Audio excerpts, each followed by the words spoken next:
12 है, लंब को ही ना पी बोलते हैं, परपेंडिकुलम रे, पी मतलब 12 और आधा बेस को क्या बोलेंगे आधार, बी कितना हो गया पता नहीं है, कर्ण हमको 13 दिया है तो हाइपोटेन्यूज मेरा कितना हो जाएगा 13 हो जाएगा। हम लिखेंगे इधर क्या लिखेंगे, पी क्यू बराबर कितना दिया है, पी क्यू बराबर 12 ना है, हाँ इसी को हम क्या बोलेंगे लंब बोलेंगे पी, चलो ठीक है पी बोल दिए। नीचे हमको कर्ण दिया है, क्या लिखा है क्यू आर, क्यू आर नहीं पी आर बराबर हो जाएगा, एच बराबर क्या हो जाएगा क्यू पी आर होगा, पी और आर बराबर कितना 13 और हमको क्या निकालने बोल रहा है क्यू आर को हम बोला है निकालने के लिए, इसका मतलब बी निकालने बोल रहा है। हम कौन सा फॉर्मूला लगाएंगे पाइथागोरस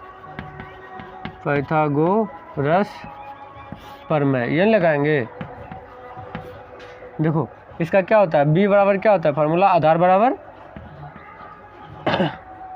आधार बराबर क्या होता था रूट अंडर कर्ण का स्क्वायर लंब का स्क्वायर, ये ना होता है।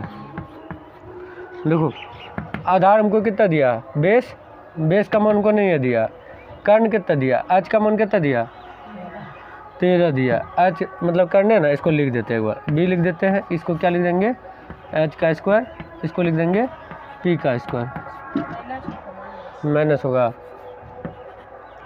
सुनो अब बोलते जाओ बी हमको नहीं है दिया, बी ये निकालना है तो बी बराबर क्या हो जाएगा कुछ नहीं, और यहाँ पे क्या हो जाएगा एच का मान कितना 13 तो हम 13 का लिखेंगे स्क्वायर माइनस उसके बाद क्या लिखेंगे 12 का स्क्वायर, जब 13 का स्क्वायर लिखा है तो 13 को हमको कितना बार लिखना होगा 2 बार लिखना होगा, तो बी बराबर क्या हो जाएगा रूट अंडर 13 गुना 13 माइनस इसको क्या लिखेंगे 12 गुने 12,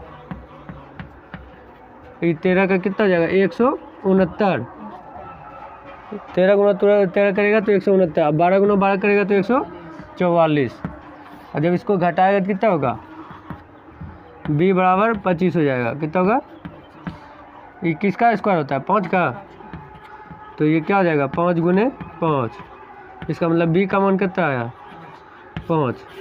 यहाँ से एक बात साफ हो गया कि हमको b का मान कितना आ गया 5 आ गया। अभी हमको क्या चाहिए, अभी हमको 10p निकालना होगा। सुनो 10p का मान निकालना है, मतलब कौन सा कौन के लिए बोल रहा है इसके लिए ना, ई वाला लकीर पे कौन वाला लकीर खड़ा है, इसको मतलब ऐसे करके ऐसे पलटाओ, ऐसे लो ऐसे पलटाओ, मतलब क्या हो जाएगा ऐसे करके और ऐसे ना हो जाएगा, मतलब ये वाला ऐसे करके बोर्ड ऐसे लो ऐसे करके ऐसे घुमा दो, हाँ ऐसे ना हो जाएगा, तो इसका मतलब ये p हो जाएगा, ये क्या हो जाएगा q हो जाएगा, ये क्या होगा r होगा। अब बताओ p के लिए लंब खड़ा कौन खड़ा है लकीर, p के लिए ये ना खड़ा है, हाँ तो इसका मतलब क्या हो जाएगा इसके लिए लंब हो जाएगा ये वाला मान, पी आर का मान इसमें कितना है 5 है, क्यू आर का अरे नहीं समझ में आ रहा है तुमको।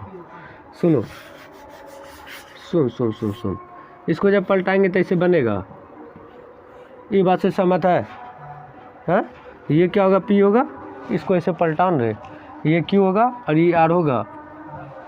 अब जो मान दिया था पहले लिखो, ये वाला मान दिया है तुमको, पी क्यू का मान कितना है 12, इसका मान निकाला अभी 5। लंब किसको बोलेगा इस त्रिभुज में, तो लंब किसको बोलेगा, लंब जो खड़ा रहता है उसी को ना लंब बोलेगा। कौन लकीर खड़ा है, ये वाला खड़ा, इसके लिए खड़ा कौन है ये वाला, तो ये क्या हो जाएगा इसका लंब होगा, आधार कौन होगा इसका 12 होगा।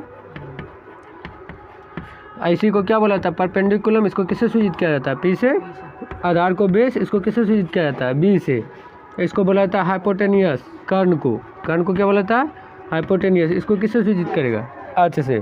तो अब देखो 10p का मान हमको क्या आ जाएगा, 10p बराबर p, 10p क्या आ जाएगा p बटे b ना होगा, 10 का p बटे b होता है लंब बटे लंब बटे आधार होता है कि ना होता है? लंब का मान कितना है? 5। आधार का मान 12। उसका कॉट आर। अब कौन सा कोण के लिए बोल रहा है? आर के लिए ना बोल रहा है? कोण आर के लिए। इसके लिए अब लंब कौन होगा? ई वाला लकीर पे खड़ा कौन है? ई वाला ना खड़ा है, तो इसका मतलब इसका क्या हो जाएगा? P बटे B, यही हो जाएगा लंब बटे आधार, लेकिन मान बदल जाएगा। तो इसके लिए अब लंब कौन जाएगा? 12 ना, और आधार कौन हो जाएगा? 5 होगा। अब देखो इसको मिटा दे, सुनो इसको मिटा दे, सुनो यहाँ पे लिखे थे, क्या लिखे थे? 10P माइनस कॉट आर लिखे थे। 10P का मान कितना आया? 5 बटे 12 ना आया? लिख दे यहाँ 5 बटे 12। कॉट आर का मान कितना आया?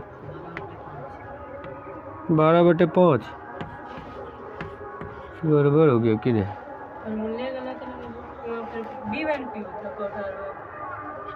अच्छा यहाँ B बाई P हो जाएगा, उल्टा हो गया। चलो यही गड़बड़ हो गया। देखो इसका क्या हो जाएगा? B बटे P। ये भी हाँ में हाँ करते चल गया। आधार बटे लंब होगा। आधार का मान कितना होगा? आधार का मान 5। ऊपर में क्या लिखेंगे? 5 लिखेंगे। इसका मान कितना है?